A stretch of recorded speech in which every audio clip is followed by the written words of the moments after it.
परमेश्वर के पवित्र नाम की महिमा हो। उल्पत्ति के पुस्तक 12वां अध्याय की दूसरी वचन की ओर देखेंगे। दूसरी वचन में इस तरह से लिखा है कि और मैं तुझसे एक बड़ी जाति बनाऊंगा और तुझे आशीष दूंगा और तेरा नाम बड़ा करूंगा और तू आशीष का मूल होगा। पिछले दिन हमने देखा था अब्राहम की बुलावट के बारे में और आज हम देखेंगे अब्राहम को दिया गया आशीष के बारे में। यहाँ पर दूसरे वचन में देखते हैं अब्राहम को दिया आशीष को। तो प्रिय बहनों, देख लेना, हमने देखा कि परमेश्वर ने आशीष के बातें कहने से पहले अपनी उपाधि बताया, यानी कि कंडीशन को रखा, और उस कंडीशन को अगर मानोगे तो परमेश्वर ने दूसरे वचन में तुरंत बताया कि मैं तुमको आशीष दूंगा। क्या आशीष है? हम वहाँ देखे जाए, वहाँ 4 ऐसे अलग आशीष के बारे में देख सकते हैं। यहाँ पर लिखा है कि मैं तुझसे एक बड़ी जाति बनाऊंगा और तुझे आशीष दूंगा और तेरा नाम बड़ा करूंगा और आशीष का मूल होगा। इस 4 बातें यहाँ पर आशीष के बारे में बताया है। तो प्रिय बहनों, जब प्रभु ने इस आशीष का वायदा दिया, वहाँ देखते हैं कि अब्राहम की अवस्था को देखे जाए तो उसकी पत्नी के बारे में हम 11वां अध्याय की 30वें वचन में देखते हैं। अब्राहम की पत्नी सारा तो बांझ थी, उनको संतान नहीं हुआ था, और जब एक पुरुष को संतान नहीं मिले तो मानसिक तौर से देखे जाए तो उसकी पत्नी बच्चा को पैदा नहीं कर सकते। तो ऐसे समय पर परमेश्वर ने उनको आशीष देते हैं कि मैं तुमको एक बड़ी जाति बनाऊंगा। ये छोटी बातें नहीं है। यहाँ परमेश्वर अब्राहम को क्या संदेश देते हैं? परमेश्वर अब्राहम को कहते हैं, देखो, मेरे लिए कुछ असंभव नहीं है। अब तुम शारीरिक तौर से अपने आप को देखे जाए, अपनी पत्नी को देखे जाए तो तुम्हारी नज़र में ये बातें असंभव होगा, लेकिन मेरे लिए ये बात बिल्कुल असंभव की बात नहीं है। आज हम इतिहास की ओर देखे जाए तो परमेश्वर ने उस दिन अब्राहम को दिया वायदा या आशीष, आज हम पीछे मुड़कर इतिहास में देखे जाए तो कितना सत्य हुआ है। आज हमारे सामने एक राष्ट्र खड़ा है, इसराइल राष्ट्र को देखे हमको मालूम है कि ये अब्राहम से निकले हुए वंश है, अब्राहम से निकले हुए लोग हैं। आज का इसराइल का सारे यहूदी। मैं इतने बोलकर आगे जाना चाहती हूँ। आगे हम देखते हैं कि परमेश्वर कहते हैं, तुझे आशीष दूंगा। एक व्यक्तिगत आशीष के बारे में हम पढ़ते हैं। मतलब जो हम यहाँ देखे जाए तो अब्राहम की घराने से, अब्राहम जिस गांव से आए हैं उन लोगों के बीचों से, अब्राहम के साथ में रहने वालों लोगों के बीचों से मैं तुझे आशीष दूंगा। हम देखे जाए तो अब्राहम के जीवन में ये जो आशीष भी पूरी हुई करके हम देख सकते हैं। आगे हम पढ़ते हैं कि परमेश्वर कहते हैं कि और तेरा नाम बड़ा करूँगा। प्रियानो, ये वचन कितना सत्य है, ये आशीष कितना सच था।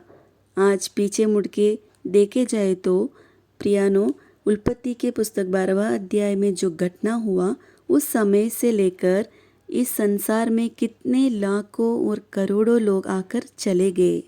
जिन जिन लोगों ने इस पवित्र शास्त्र को पढ़ा है, हम देखते हैं कि ये सभी लोग अब्राहम को जाना है। हमको मालूम है कि हमारे देश में भी ऐसे कई नेताएं आके गए।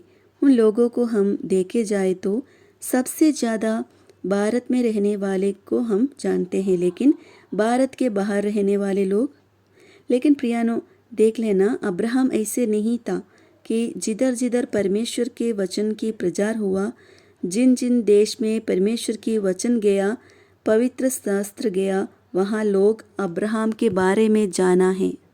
अब्राहम कौन था, अब्राहम कैसा व्यक्ति था, अब्राहम के बारे में जो जाना हुआ, परमेश्वर उनसे कहा, मैं तेरा नाम बड़ा करूँगा।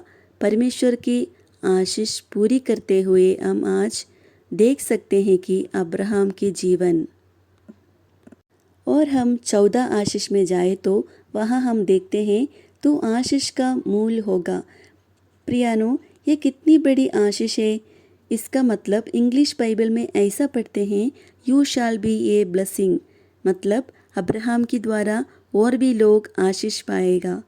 अब्राहम औरों को आशीष का मूल कारण होगा करके यहाँ परमेश्वर के वचन बताया है।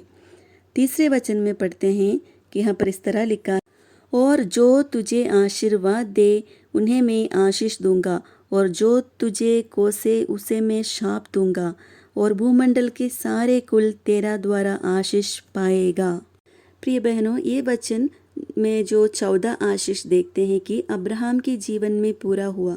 केवल अब्राहम के जीवन में नहीं, हम देखते हैं कि अब्राहम के द्वारा जो इस संसार में आकर चले गए उन लोगों भी आशीष पाए, और आज जो है विश्वासी है और प्रभु यीशु मसीह पर विश्वास किए हुए उद्धार पाए हुए लोग हैं, वो भी हम देखे जाए तो अब्राहम के द्वारा आशीष पाए हैं। इसलिए हम तीसरे आयत की आखिरी में पढ़ते हैं, और भूमंडल के सारे कुल तेरे द्वारा आशीष पाएगा। यहाँ पर इस तरह से लिखा है कि सारे कुल आशीष पाएगा। प्रियानो, हम देखते हैं सचमुच प्रभु यीशु मसीह के द्वारा पूरा हुआ है।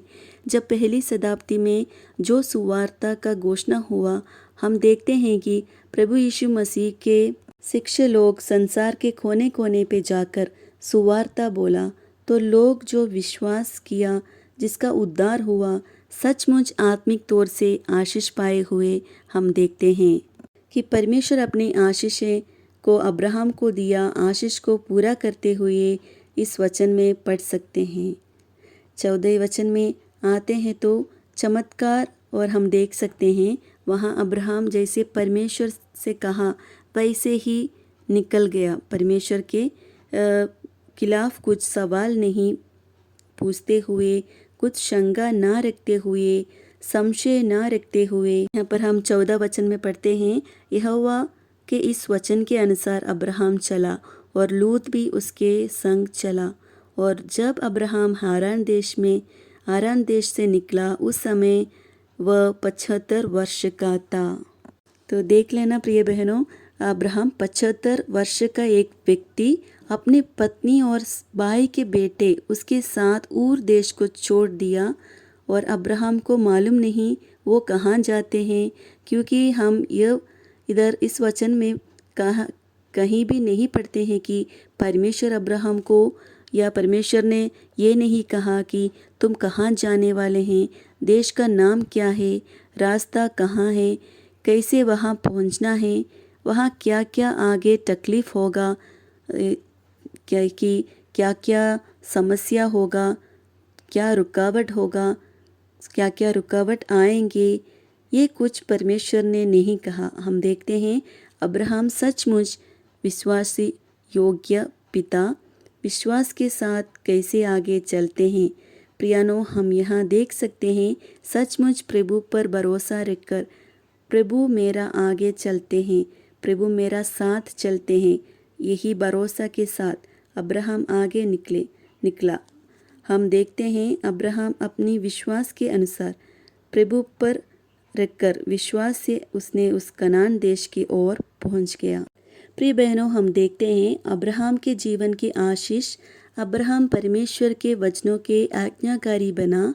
आज ये वचन हमारे साथ है, तो हम उस परमेश्वर के वचन के अनुसार चलना, परमेश्वर के वचन के साथ विश्वास योग्य रहना, आज्ञादारी बनना, और परमेश्वर के वचन को अपने हृदय में बिना डाउट से, बिना सवाल से उस वचन को ऐसे उठा के चलना, ये प्रिय बहनों हमारे कर्तव्य है।